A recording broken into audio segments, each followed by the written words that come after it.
Hello students, West Bengal board के जो माध्यमिक के मतलब क्लास 10 के जो स्टूडेंट्स हैं, मैं उनके लिए मैंने सोचा कि जो हिस्ट्री सब्जेक्ट है आप लोगों का, वो पूरा हिस्ट्री मैं आप लोगों का यूट्यूब पर अपलोड कर दूंगा। हिस्ट्री में जितने भी चैप्टर्स हैं, सारे चैप्टर्स को मैं एक एक करके एक्सप्लेन भी कर दूंगा और हर चैप्टर में जितने टॉपिक्स हैं सिलेबस में, सारे टॉपिक्स को एक एक करके अलग से भी फिर एक्सप्लेन करूंगा और हर टॉपिक्स के ऊपर मैं आप लोगों को नोट्स भी हर वीडियो के डिस्क्रिप्शन में डाल दूंगा। तो आपको किसी किताब, इतिहास की किताब या किसी गाइड वगैरह की ज़रूरत नहीं पड़ेगी। बस आप लोग केवल मेरे वीडियो को फॉलो करते जाइए।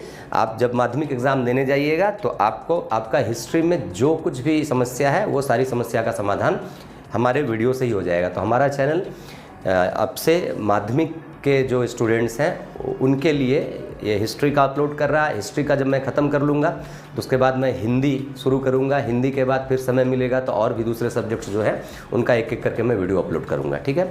तो हिस्ट्री में आप लोगों का जो क्वेश्चन पैटर्न होता है माध्यमिक में, वो क्या होता है, 1 मार्क्स के कुछ क्वेश्चंस होते हैं, वो सब मैं बाद में बताऊंगा आपको लास्ट में एग्ज़ाम के पहले। 2 मार्क्स के कुछ क्वेश्चंस आते हैं, 4 मार्क्स के आते हैं और 8 मार्क्स के आते हैं। ठीक है। तो इस तरीके से क्वेश्चन पैटर्न होता है हिस्ट्री का। तो मैं आपका हर चैप्टर का 1 मार्क्स के जो MCQ या ट्रू फॉल्स या फिल इन द ब्लैंक्स, मिलान वगैरह रहता है वो भी दे दूंगा। 2 मार्क्स के जो क्वेश्चंस आएंगे एग्जाम में वो भी आपको मिल जाएगा, 4 मार्क्स का भी मिल जाएगा और 8 मार्क्स का भी मिल जाएगा। ठीक है। तो मतलब आपको ना किसी ट्यूशन की ज़रूरत है हिस्ट्री के लिए। हिस्ट्री क्या, अगर आगे मैं दूसरे सब्जेक्ट का भी अगर अपलोड करूं तो उसके लिए भी आपको ट्यूशन की ज़रूरत नहीं पड़ेगी। जिस सब्जेक्ट का भी मैं वीडियो अपलोड करूंगा आपको ट्यूशन की ज़रूरत नहीं है, ना किसी किताब की ज़रूरत है, ना किसी गाइड की ज़रूरत है। आप केवल मेरे वीडियो को फॉलो कीजिए और मैं जो नोट्स देता जा रहा हूँ उसको आप पढ़ते जाइए। और जब आपको नोट्स मिलेगा ना, तब आप सचमुच किताब भूल जाइएगा पढ़ना। ठीक है। बहुत ही ईजी लैंग्वेज में थोड़ा डिफरेंट टाइप का आंसर आपको मिलेगा। तो ये 1, 2, 4, 8 मार्क्स के जो भी क्वेश्चंस हैं उसको मैं पार्ट बाय पार्ट करूंगा। ठीक है। जैसे मैं पहले आप लोगों को हर चैप्टर का 4 मार्क्स और 8 मार्क्स के जो क्वेश्चंस आते हैं वो टॉपिक वाइज मैं आपको नोट्स दूंगा, PDF डाउनलोड कर लीजिएगा।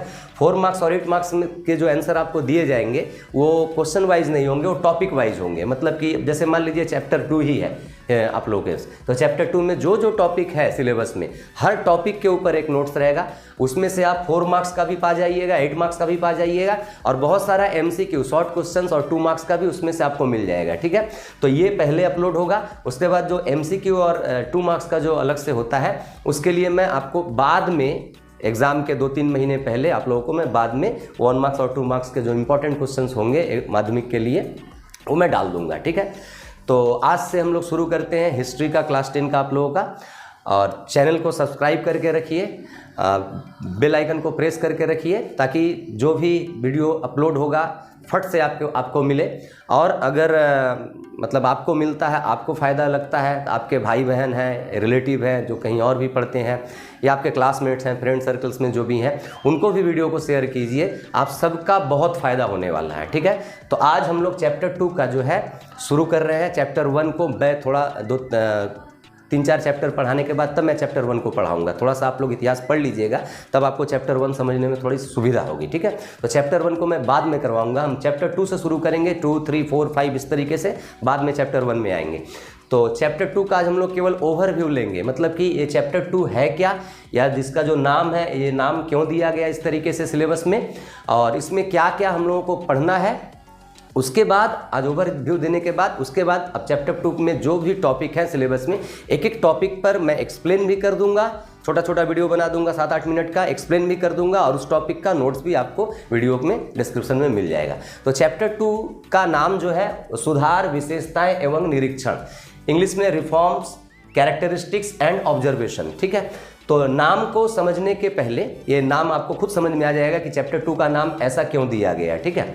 चैप्टर 2 का जो ओवरव्यू है पहले मैं वो आपको बता दूं। ठीक है। हम लोग जानते हैं कि भारत में आपका जब अंग्रेज आए, मतलब इंग्लिश ईस्ट इंडिया कंपनी एक कंपनी, व्यापारिक कंपनी, ठीक है, मतलब इंग्लैंड की एक कंपनी थी, व्यापार करने वाली कंपनी। जैसे अभी भी भारत में बहुत सारी विदेशी कंपनियां व्यापार करती हैं, एमवे है और भी बहुत सारे हैं। तो इसी तरीके से एक कंपनी थी इंग्लिश ईस्ट इंडिया कंपनी, वो भारत आई, भारत में आकर बिजनेस करना शुरू की और जब वो भारत आई तब भारत में मुगलों का शासन था, मतलब मुगल बादशाह लोग शासन करते थे। ठीक है, ईस्ट इंडिया कंपनी जब भारत आई थी तब उस समय भारत में मुगल बादशाह जहांगीर का शासन था। तो जहांगीर से परमिशन लेकर इंग्लिश ईस्ट इंडिया कंपनी ने आपका भारत में बिजनेस करना शुरू किया। उसके बाद धीरे धीरे इंग्लिश ईस्ट इंडिया कंपनी ने भारत पर अपना कब्जा जमाना शुरू किया। तो इसका भी एक बड़ा इतिहास है। तो चूँकि आपके सिलेबस में इस चैप्टर 2 में नहीं है, सिलेबस में भी शायद नहीं है, ईस्ट इंडिया कंपनी ने किस तरीके से भारत पर कब्जा किया वो सिलेबस में आप लोगों का नहीं है, इसलिए मैं उसमें नहीं जा रहा हूँ। लेकिन थोड़ा सा चैप्टर 2 को समझने के लिए ये बताना थोड़ा सा ज़रूरी हो जा रहा है। तो कंपनी ने धीरे धीरे भारत पर कब्जा करना शुरू किया। तो 1757 ईस्वी में, 1757 AD या ईस्वी में इंग्लिश ईस्ट इंडिया कंपनी ने बंगाल के नवाब थे, बंगाल में नवाबी शासन था, वहाँ बंगाल के नवाब थे, नवाब सिराजुद्दौला, उनसे युद्ध करके प्लासी के मैदान में, प्लासी का युद्ध करके 1757 में एक तरह से समझिए कि बंगाल पर उन्होंने कंट्रोल शुरू किया। मतलब बंगाल पर उन्होंने अपना डायरेक्ट शासन कायम नहीं किया। डायरेक्ट अगर शासन वो कायम करते तो हो सकता था कि यहाँ के लोग उनको भगा देते। बंगाल में नवाबों को ही रखा, लेकिन पीछे से वो कंट्रोल करते थे। तो यहाँ से अगर माना जाए तो भारत में इंग्लिश ईस्ट इंडिया कंपनी के शासन की, मतलब कब्जे की शुरुआत हुई 1757 से लेकर। अब 1757 से लेकर 1857 तक, ये करीब 100 साल में, इन 100 सालों में इंग्लिश ईस्ट इंडिया कंपनी ने भारत के बहुत सारे क्षेत्रों पर डायरेक्ट इनडायरेक्ट, मतलब कहीं कहीं पर तो डायरेक्ट कब्जा जमा लिया, कहीं कहीं पर इनडायरेक्ट कब्जा, जैसे बंगाल में शुरू किया था तो यहाँ पर इनडायरेक्टली वो शासन करते थे पीछे से। तो इन 100 सालों में इंग्लिश ईस्ट इंडिया कंपनी ने बहुत सारे क्षेत्रों पर, भारत के बहुत सारे क्षेत्रों पर अपना कब्जा जमा लिया। ठीक है, डायरेक्टली या इनडायरेक्टली। अब उनको यहाँ शासन करने की ज़रूरत थी। तो शासन शुरुआत में जब इंग्लिश ईस्ट इंडिया कंपनी कब्जा कर रही थी, जैसे मान लीजिए 1757 से स्टार्ट की, मान लीजिए 1800 ईस्वी आते आते तो भारत के कुछ क्षेत्रों पर इंग्लिश ईस्ट इंडिया कंपनी के कब्जा हो गए थे उस समय तक। तो उस समय इंग्लिश ईस्ट इंडिया कंपनी नहीं चाहती थी कि भारत के लोग मॉडर्न बने या भारत के लोग आधुनिक शिक्षा, मतलब कि जो वेस्टर्न कंट्रीज़ में, इंग्लैंड में, जर्मनी में, फ्रांस में वगैरह में जो शिक्षा दीक्षा चलती है, वो शिक्षा दीक्षा या वो मॉडर्नाइजेशन, वो आधुनिकीकरण, जिस तरीके से वो मॉडर्न है, आधुनिक है, भारत के लोग आधुनिक बने या मॉडर्न बने, इंग्लिश ईस्ट इंडिया कंपनी ये नहीं चाहती थी। क्यों नहीं चाहती थी? कि अगर भारत के लोग मॉडर्न बनते हैं तो भारतीयों में क्या होगा, ज्ञान का प्रसार होगा, भारतीयों में चेतना जगेगी, राष्ट्रीयता की भावना आएगी और भारतीय लोग फिर एकजुट होकर इनको खदेड़ देंगे यहाँ से। तो शुरुआत में इंग्लिश ईस्ट इंडिया कंपनी नहीं चाहती थी, इसलिए शुरुआती दौर में इंग्लिश ईस्ट इंडिया कंपनी ने भारत में आधुनिक शिक्षा का, आधुनिक शिक्षा मैं इसलिए कह रहा हूँ क्योंकि भारत की जो शिक्षा व्यवस्था थी, जैसे हिंदू जो थे वो आपका पाठशाला हो या आपका टोल हो, इन सब जगहों पे पढ़ाई लिखाई करते थे और उनकी शिक्षा दीक्षा क्या थी, टोल, वैसे जैसे आपको टोल समझ में नहीं आया होगा तो टोल का मतलब है कि जैसे स्कूल होता है ना, जैसे मदरसा है, उसी तरह से टोल भी एक शिक्षा का संस्थान है। ठीक है, ये नाम है। ठीक है, जैसे मठ होता है, बौद्ध लोग पढ़ते हैं तो बौद्ध मठ में पढ़ते हैं, उनके शिक्षण संस्थान का नाम होता है मठ। तो टोल भी क्या था, एक शिक्षण संस्थान था। तो टोल, पाठशाला, गुरुकुल वगैरह में शिक्षा ग्रहण करते थे हिंदू लोग। शिक्षा क्या थी? धार्मिक शिक्षा थी। भाषा क्या थी? वही संस्कृत, हिंदू लोग संस्कृत, हिंदी, इसमें शिक्षा लेते थे। मुस्लिम समाज जो था मदरसा में पढ़ता था। शिक्षा क्या थी? धार्मिक शिक्षा थी, कुरान वगैरह पढ़ना। तो भारतवासी लोग इतिहास, भूगोल, विज्ञान, साइंस वगैरह, ये इन सब शिक्षा से, गणित, इन सब शिक्षा से वंचित थे। ठीक है, केवल धार्मिक शिक्षा तक सीमित थे, अपने देश की भाषा तक सीमित थे। इस कारण क्या था कि भारतवासियों में जो मॉडर्नाइजेशन शुरू हो गया था यूरोप में, यूरोपियन कंट्री में, इंग्लैंड में, फ्रांस वगैरह में, वो मॉडर्नाइजेशन भारत में नहीं आया था। भारतीय लोग पिछड़े हुए थे। भारत में बहुत सारी बुराइयां थी, सामाजिक कुरीतियां थी, धार्मिक कुरीतियां थी। इसी कारण थी क्योंकि भारतीयों में वो आधुनिक चेतना नहीं आई थी कि अब हमारा समाज बदला है, दुनिया बदली है, ज़रूरतें हमारी बदली हैं, तो हमें अलग तरीके से सोचना चाहिए। हम वहाँ तक नहीं पहुँचे थे क्योंकि हमारी जो शिक्षा दीक्षा थी वो आधुनिक नहीं थी। तो इसलिए इंग्लिश ईस्ट इंडिया कंपनी आधुनिक शिक्षा को यहाँ इंट्रोड्यूस नहीं करना चाहती थी कि अगर आधुनिक शिक्षा को इंट्रोड्यूस किए तो भारतीय जागृत हो जाएंगे और फिर हमारा जो यहाँ मकसद है, यहाँ से कमाकर धन को ले जाना इंग्लैंड, वो पूरा नहीं होगा, हम खदेड़ दिए जाएंगे यहाँ से। तो शुरुआती दौर में कंपनी ने नहीं चाहा, लेकिन आगे जाकर जब कंपनी के ऊपर, इंग्लिश ईस्ट इंडिया कंपनी तो एक व्यापारिक कंपनी थी, तो इंग्लैंड की जो सरकार थी, इंग्लैंड की सरकार ने आगे जाकर इंग्लिश ईस्ट इंडिया कंपनी पर नकेल कसना शुरू किया कि इंग्लिश ईस्ट इंडिया कंपनी अपनी मनमानी पूरी तरह से भारत में ना करे, ठीक है।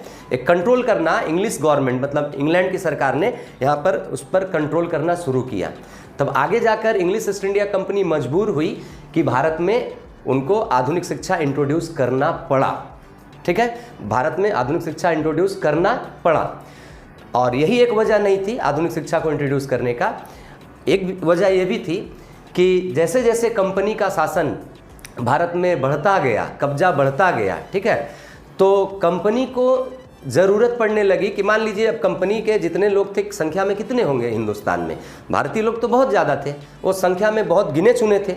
अब मान लीजिए अदालत खुला कंपनी का पुलिस स्टेशन है, कंपनी के सरकारी दफ्तर है, कंपनी के स्कूल्स हैं या कुछ भी हो, जो भी उनके संस्थान हैं, तो उन संस्थानों में केवल कंपनी के कर्मचारी काम करके पूरा नहीं कर पाएंगे, भारतीयों को उनके संस्थान में आपका अपॉइंट करना ही पड़ेगा, नियुक्त करना ही पड़ेगा, क्योंकि उनके पास उतना मैन पावर नहीं था कि वो सारे काम को अंजाम दे सके।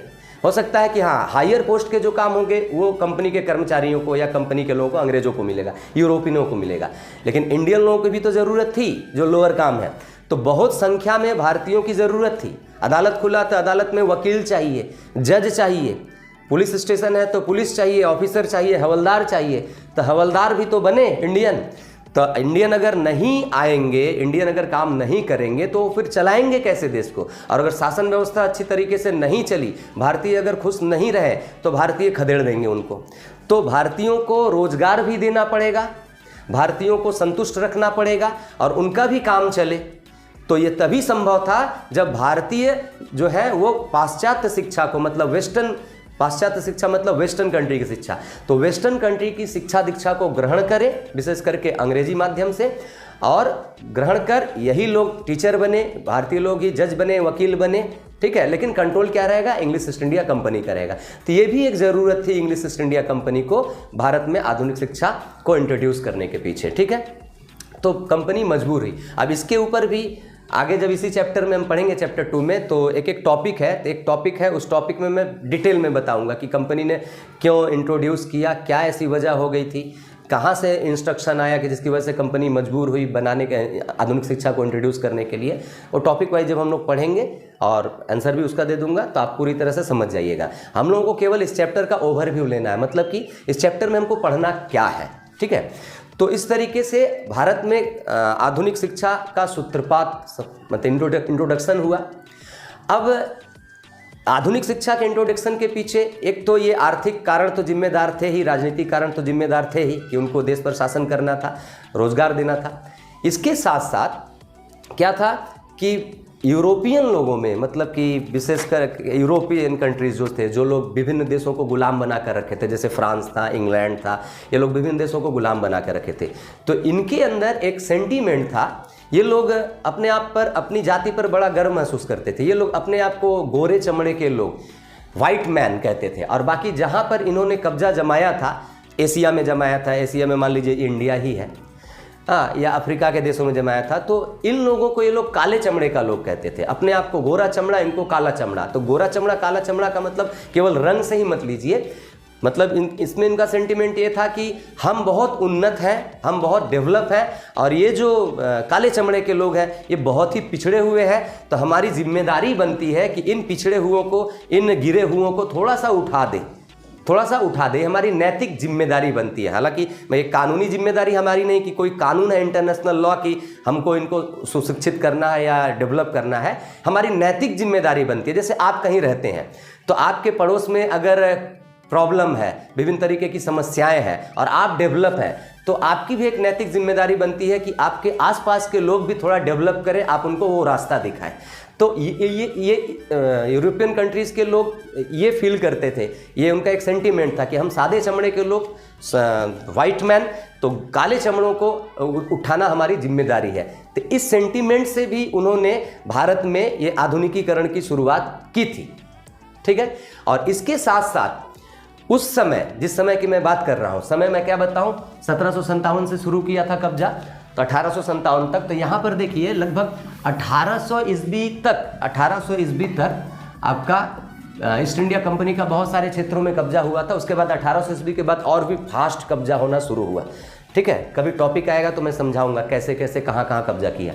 तो 1800 से लेकर आपका 1857, ये जो 50 साल या 57 हटाइए, मान लीजिए 85 ले लीजिए, ये जो 1800 से 1850 ये जो पीरियड था 1800 से लेकर 1850, इसको आपकी किताब में कहा गया होगा 19वीं शताब्दी। 19वीं शताब्दी, ठीक है। अब ये थोड़ा शताब्दी भी आप लोगों को समझा दूं। शताब्दी का मतलब होता है 100 साल। 100 साल को कहते हैं शताब्दी, 10 साल को कहते हैं दशक। तो शताब्दी मतलब 100 साल। तो 19वीं शताब्दी का मतलब क्या हुआ कि 1800 जब कंप्लीट हो गया, 1800, अब 1800 से जब हम आगे बढ़ रहे हैं तो हम किसकी तरफ जा रहे हैं? 1900 की तरफ जा रहे हैं। तो इसका मतलब 1800 कंप्लीट है, हम 1900 में चल रहे हैं। तो 1800 के बाद से 1800 मान लीजिए 1 से लेकर आपका 1899 तक, ये जो पीरियड होगा, ये जो 100 साल, ठीक है, इसको कहेंगे हम एक शताब्दी, मतलब 100 साल। 100 साल आप 99 माने या 1900 माने, ठीक है, उतना हमको मैथ में नहीं जाना। तो 1801 से लेकर 1900 का जो पीरियड है, ये जो 100 साल है, इस 100 साल को कहेंगे 19वीं शताब्दी। 19वीं क्यों? क्योंकि 18 खत्म है, 19 की तरफ बढ़ रहे हैं। अब मान लीजिए 1900 से लेकर 2000 जाए तो ये क्या हो जाएगा? 1900 कंप्लीट हो गया, अब हम 2000 की तरफ बढ़ रहे हैं। 1900 कंप्लीट है तो 1900 से लेकर 2000 का जो समय होगा वो हो जाएगा आपका 20वीं शताब्दी।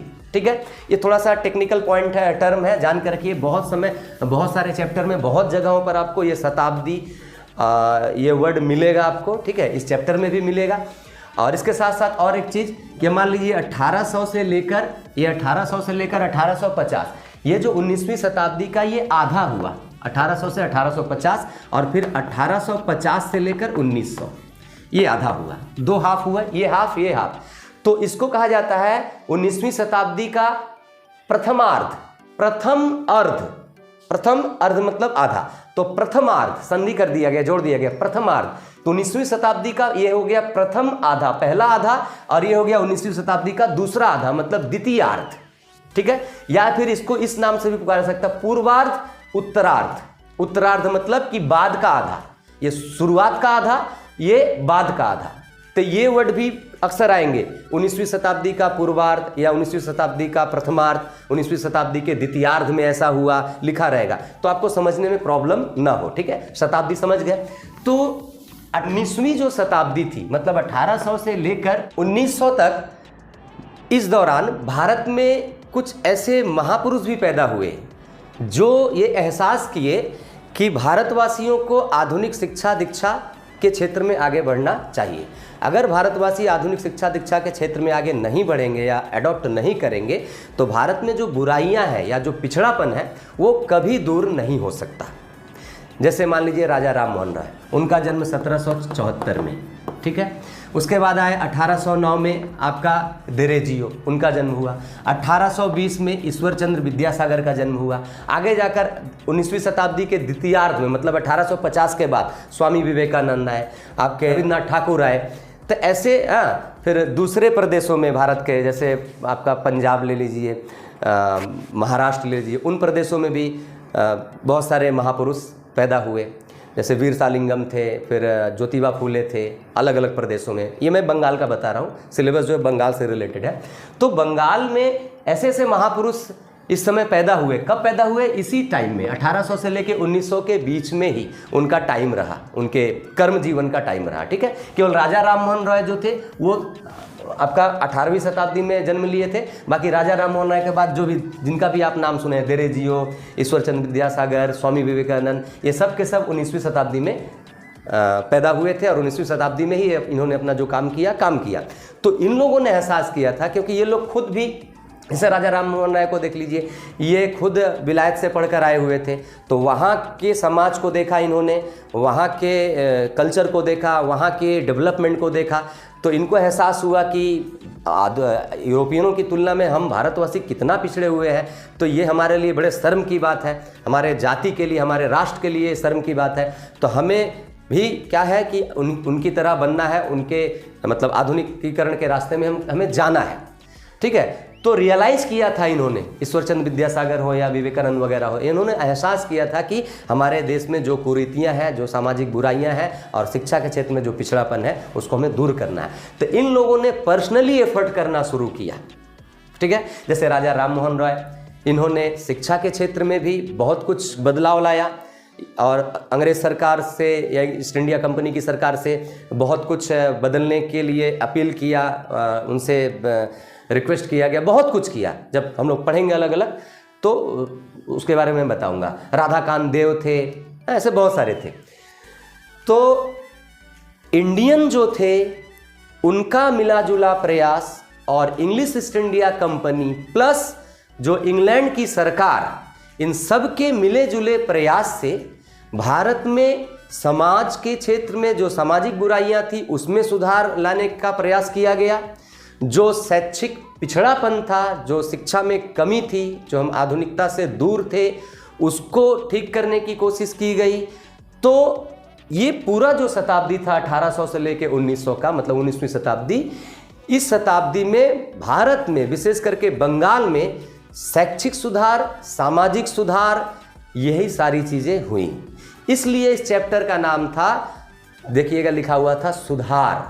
चैप्टर का नाम था सुधार और विशेषताएं एवं अवलोकन, मतलब जो सुधार किए गए उसकी क्या विशेषताएं थी और उसका एक ऑब्जर्वेशन हम लोगों को करना है कि किस किस तरीके से हुआ था। तो ये रहा आपके इस चैप्टर का ओवरव्यू, मतलब इस चैप्टर में हम लोगों को यही सब पढ़ना है। अब बोर्ड के सिलेबस के हिसाब से क्या क्या टॉपिक पढ़ना है तो थोड़ा सा और भी ऐड है। जैसे आप लोगों के किताब में देखिएगा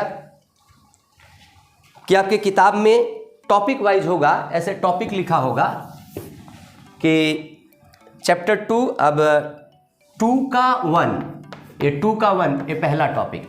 इसमें आपको देगा कि 19वीं शताब्दी का बंगाल, इस तरीके से लिखा होगा 19वीं शताब्दी का बंगाल। 19वीं शताब्दी आप समझे हैं। अब 19वीं शताब्दी के बंगाल में लिखा होगा पत्रिकाओं, समाचार पत्र एवं साहित्यों के माध्यम से समाज का सुधार। तो मैंने क्या बताया, कंपनी, अंग्रेज सरकार और हमारे जो खुद महापुरुष पैदा हुए थे, इन सब के मिले जुले प्रयास से, इनके मिले जुले आंदोलन से भारत में या बंगाल में समाज सुधार शुरू हुआ, समाज सुधार किया गया, ठीक है। और साथ ही साथ जरूरी नहीं है कि केवल यहीं तक सीमित रहे, कुछ ऐसे भी माध्यम होते हैं जिनके माध्यम से हम लोगों को जगा सकते हैं। तो जैसे एक होता है आपका समाचार पत्र या जो मैगजीन होते हैं, पत्रिकाएं, ठीक है, पीरियोडिकल्स, मतलब कि आपका सप्ताह में एक दिन छपने वाला या 15 दिन पर एक दिन छपने वाला या महीने में एक दिन छपने वाले, ऐसे मैगजीन, जर्नल वगैरह होते हैं। समाचार पत्र होते हैं, साप्ताहिक भी होते हैं, मतलब सप्ताह में एक दिन छपता है, या डेली न्यूज़ भी होता है, डेली न्यूज़पेपर भी होता है। तो ऐसे कुछ समाचार पत्र, कुछ पत्रिकाएं, पत्र एवं पत्रिकाएं, उन्होंने भी, उनके संपादकों ने, उनके जो संपादक थे, उन्होंने भी अपने समाचार पत्र या पत्रिकाओं के माध्यम से बंगालियों को, बंगाल के लोगों को जगाना शुरू किया था। तो उसके फलस्वरूप भी बंगाल के समाज में बदलाव आया था। तो जो इस चैप्टर का पहला टॉपिक होगा 2 का 1, उसमें आपका होगा कौन कौन से समाचार पत्र पत्रिकाएं, ठीक है, और कौन कौन से आपके साहित्य, साहित्य का मतलब कुछ ऐसे बुक्स लिखे गए, कुछ ऐसे ग्रंथ लिखे गए जिन ग्रंथों को पढ़कर लोगों को बंगाल की सामाजिक स्थिति के घिनौने रूप का पता चला और बंगाल के सामाजिक स्थिति में बदलाव लाने के लिए उस ग्रंथ से, उस किताब से उनको प्रेरणा मिली पढ़ने के बाद। तो ऐसे कुछ साहित्य। तो कौन कौन से समाचार पत्र पत्रिकाएं थे, तो समाचार पत्र पत्रिकाओं में एक पत्रिका थी वामाबोधिनी पत्रिका, उसके बारे में पढ़ना है। उसके बाद हम लोगों को पढ़ना है हिंदू पैट्रियोट, एक समाचार पत्र था, इसके बारे में पढ़ना है। उसके बाद आपका है खुतुम पेचार नक्शा, ये एक बुक है, ये साहित्य है, इसके बारे में पढ़ना है। बहुत सारे किताब निकले थे उस समय, बहुत सारे किताब छपे थे, बहुत सारे पत्र पत्रिकाएं थी, लेकिन उन सारे में से आपके सिलेबस में जो दिया गया है हमें केवल उन्हीं का पढ़ना है। तो हम इन सारे पत्र पत्रिकाएं या जितने भी टॉपिक मैं आपको बता रहा हूं कि जो आपके सिलेबस में है, इन सारे पर एक एक वीडियो बनाऊंगा और उस पर पूरा एक्सप्लेन करूंगा और उस सारे का नोट्स आपको डिस्क्रिप्शन में मिल जाएगा। मैंने वीडियो के शुरुआत में भी कहा था, अभी भी कह रहा हूं, ठीक है। आप समझ भी लीजिएगा मेरे मुंह से और जो नोट्स मिलेगा उसमें और डिटेल में रहेगा, पूरी तरीके से आप पूरी तरीके से इन सब टॉपिक के जानकार हो जाएंगे। तो क्वेश्चन कैसा भी आए माध्यमिक में आपको चिंता करने की ज़रूरत नहीं और ना कोई किताब या कोई गाइड ढूंढने की ज़रूरत है, ठीक है। बस आप मुझे केवल फॉलो करते रहिए, ठीक है। तो हुतुम पेचर नक्शा ये एक ग्रंथ था, इसको पढ़ना है। उसके बाद एक ग्रंथ था आपका, नाटक था नील दर्पण, उसको पढ़ना है, ठीक है। और एक था आपका ग्राम वार्ता प्रकाशिका। तो 2 के 1 में ये इतने सारे टॉपिक है, इनके बारे में हमको पढ़ना है। उसके बाद 2 का 2 जो टॉपिक होगा, 2 का 2 के 1 है चैप्टर 2 का दूसरा नंबर टॉपिक, चैप्टर 2 का पहला नंबर टॉपिक। तो 2 का 1 2 का 2 ऐसा लिखा हुआ है। तो 2 के 2 में हम लोगों को पढ़ना है कि 19वीं शताब्दी में बंगाल में शैक्षणिक सुधार, मतलब शिक्षा दीक्षा के क्षेत्र में बंगाल में किस तरीके से सुधार लाया गया था। तो उस पर अभी जो मैंने जिक्र किया इंग्लिश ईस्ट इंडिया कंपनी के बारे में, कि बाद में English east India company pressure में आई थी, उसको करना ही पड़ा। तो एक घटना घटी थी, एक कानून निकला था इंग्लैंड में। तो वो मैं जब ये टॉपिक पढ़ाऊंगा आपको तब उसको अच्छी तरीके से डिटेल में समझाऊंगा। हम लोगों को पढ़ना है शैक्षणिक सुधार के बारे में, ठीक है। तो शैक्षणिक सुधार के बारे में आपका 2 के 1 टॉपिक में है प्राच्य एवं पाश्चात्य शिक्षा संबंधी विवाद, एक टॉपिक है, इसको डिटेल में पढ़ेंगे बहुत अच्छी तरीके से। उसके बाद एक टॉपिक आएगा आपका कि अंग्रेजी शिक्षा का विकास किस किस तरीके से 19वीं शताब्दी में हुआ बंगाल में। फिर उसके बाद आएगा 2 का 3, मतलब 2 का 1, 2 का 2 का 2, 2 का 2 का 3, इस तरीके से। खैर अब 2 में नहीं जाना हम लोगों को, केवल सुनते जाइए। उसके बाद है नारी शिक्षा एवं ईश्वर चंद्र विद्यासागर, मैंने जो बताया था कुछ महापुरुषों ने प्रयास किया था, ईश्वर चंद्र विद्यासागर के बारे में पढ़ना है। फिर आपका राजा राम मोहन रॉय एवं राधाकांत देव, इनके बारे में पढ़ना है। फिर उसके बाद हम लोगों को पढ़ना है कि डेविड हेयर, कुछ विदेशी भी आए थे, कुछ क्रिश्चियन मिशनरी भी भारत में आए थे जिन्होंने शिक्षा दीक्षा के क्षेत्र में बहुत प्रयास किया और बहुत बढ़ावा दिया पाश्चात्य शिक्षा को। ईसाई मिशनरी, मतलब ईसाई धर्म का प्रचार प्रसार करने के लिए जो आते थे उनको ईसाई मिशनरी कहा जाता था। तो कुछ ईसाई मिशनरी आए थे, कुछ पर्सनली भी कुछ लोग आए थे जिन्होंने पर्सनल रूप से भारत में अंग्रेजी शिक्षा या पाश्चात्य शिक्षा के बढ़ावा के क्षेत्र में महत्वपूर्ण योगदान दिया। तो जैसे उसमें आपका डेविड हेयर थे, ठीक है, डेविड हेयर। फिर जॉन इलियट, ड्रिंक वाटर बेथुन, इनके बारे में पढ़ना है, ओके। उसके बाद 2 का 6 नंबर टॉपिक है, उसमें हम लोग को पढ़ना है कलकत्ता मेडिकल कॉलेज, ठीक है, एवं चिकित्सा विज्ञान, मतलब केवल एकेडमिक क्वालिफिकेशन है, एकेडमिक पढ़ाई ही नहीं कि क्लास 1 2 10 12 ऐसा नहीं, मेडिकल साइंस में भी किस तरीके से उन्नति हुई थी चिकित्सा के क्षेत्र में, तो उसको भी जानना है हम लोगों को। तो कलकत्ता मेडिकल कॉलेज तथा चिकित्सा विज्ञान, ये एक टॉपिक है, उसको पढ़ना है। उसके बाद एक टॉपिक है 7 नंबर टॉपिक, कलकत्ता विश्वविद्यालय और उच्च शिक्षा का विकास, मतलब केवल पाश्चात्य शिक्षा प्राइमरी लेवल सेकेंडरी लेवल पे ही हुआ था, उसके साथ साथ अपर एजुकेशन का भी विकास किस तरीके से हो उसके बारे में भी। तो कलकत्ता विश्वविद्यालय और उच्च शिक्षा का विकास एक टॉपिक है, ठीक है। और उसके बाद 2 का 3 नंबर जो टॉपिक है 2 का 3, इसमें हम लोगों को पढ़ना है 19वीं शताब्दी का जो बंगाल था उसका जो समाज था, उस समाज में किस तरीके से सुधार लाया गया था। जैसे बंगाली समाज में, बंगाल के समाज में सतीदाह प्रथा थी, बाल विवाह था, विधवाओं का विवाह नहीं होने दिया जाता था, पर्दा प्रथा थी, ठीक है। ये सब जो अमानवीय कृत्य होते थे समाज में, उनको किस तरीके से सुधारा गया, किसने किसने इसमें अपना योगदान दिया, तो उसमें सारे महापुरुष आ जाएंगे, जैसे राजा राम मोहन राय सतीदाह प्रथा, ईश्वर चंद्र विद्यासागर विधवा विवाह के लिए। तो तो राजा राम मोहन राय के बारे में पढ़ना है, उन्होंने किस तरीके से प्रयास किया, क्या क्या किया, वो सारा पढ़ना है। फिर आपका देरेजियो आए थे, 1809 में उनका जन्म हुआ था, उन्होंने आपका एक किस तरीके से बंगाल के समाज में सुधार की कोशिश की थी। तो देरेजियो थे, राजा राम मोहन राय थे, ईश्वर चंद्र विद्यासागर थे, ठीक है। उसके बाद आपका कुछ बाहर के, जैसे मान लीजिए दक्षिण भारत के या महाराष्ट्र के, पश्चिम भारत के भी कुछ थे, जैसे आपका वीर सालिंगम पांतुलू थे और फिर ज्योतिबा फूले थे, उनके बारे में भी थोड़ा थोड़ा पढ़ना है। और उसके बाद आपका रामकृष्ण परमहंस के बारे में पढ़ना है, देवेंद्रनाथ टैगोर के बारे में पढ़ना है, स्वामी विवेकानंद के बारे में पढ़ना है। और अलग से दिया हुआ है लालन फकीर, ये आध्यात्मिक व्यक्ति थे, साधु संत थे, तो लालन फकीर और विजय कृष्ण गोस्वामी, इनके बारे में, इन दोनों के बारे में पढ़ना है। और लास्ट जो टॉपिक है 2 का 5 नंबर जो टॉपिक है आपका इस चैप्टर में, उसमें क्या है कि ये बंगाल में जो कुछ भी हुआ 19वीं शताब्दी में, जो बंगाल जगा, जिसको बंगाल का नव जागरण कहा जाता है। तो बंगाल का नव जागरण के बारे में थोड़ा सा हम लोगों को आइडिया लेना है। तो अभी बंगाल नव जागरण क्या है या बंगाल का नव, इसका अलग अलग टॉपिक मैंने बताया ना कि हर टॉपिक पे हम डिस्कस करेंगे। तो ये सारी चीज़ें हम लोगों को चैप्टर 2 में पढ़नी है। अब हम लोग अगले वीडियो में मिलेंगे जो 2 का 1 का पहला टॉपिक, जो भी न्यूज़पेपर और पीरियोडिकल्स थे उनका एक एक करके, केवल एक 7-8 मिनट का वीडियो होगा, लंबा नहीं होगा। एक एक करके हम आपको बताते जाएंगे, एक्सप्लेन करते जाएंगे, नोट्स मिल जाएगा।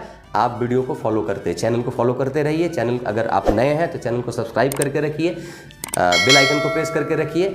और मैं आप लोगों को जिस तरीके से हेल्प कर रहा हूँ, मेहनत कर रहा हूँ आप लोगों के पीछे, आपका ट्यूशन का खर्च मैं बचा दूंगा। अगर हिस्ट्री पूरा हो गया, कंप्लीट कर लिए, तो हिस्ट्री के बाद मैं दूसरा सब्जेक्ट पढ़ूंगा। आपको कहीं इन सब सब्जेक्ट का ट्यूशन पढ़ने की ज़रूरत नहीं है। तो मैं जैसे आप लोगों के लिए निस्वार्थ तो नहीं कहूँगा, हर काम में आदमी का स्वार्थी होता है। तो मैं जैसे आप लोगों का हेल्प कर रहा हूँ, तो आपसे भी मैं ये उम्मीद रखूँगा कि आप भी हमारे चैनल को स्प्रेड करने में आप भी हमारा हेल्प कीजिएगा। तो चैनल को ज़रूर आप शेयर कीजिएगा अपने फ्रेंड सर्कल में, ठीक है। और ख़ुद भी सब्सक्राइब करके रखिएगा। यही उम्मीद करते हुए आज के लिए बस इतना। अब फिर 1-2 दिन बाद फिर हम लोग मिलेंगे एक टॉपिक को लेकर, ठीक है।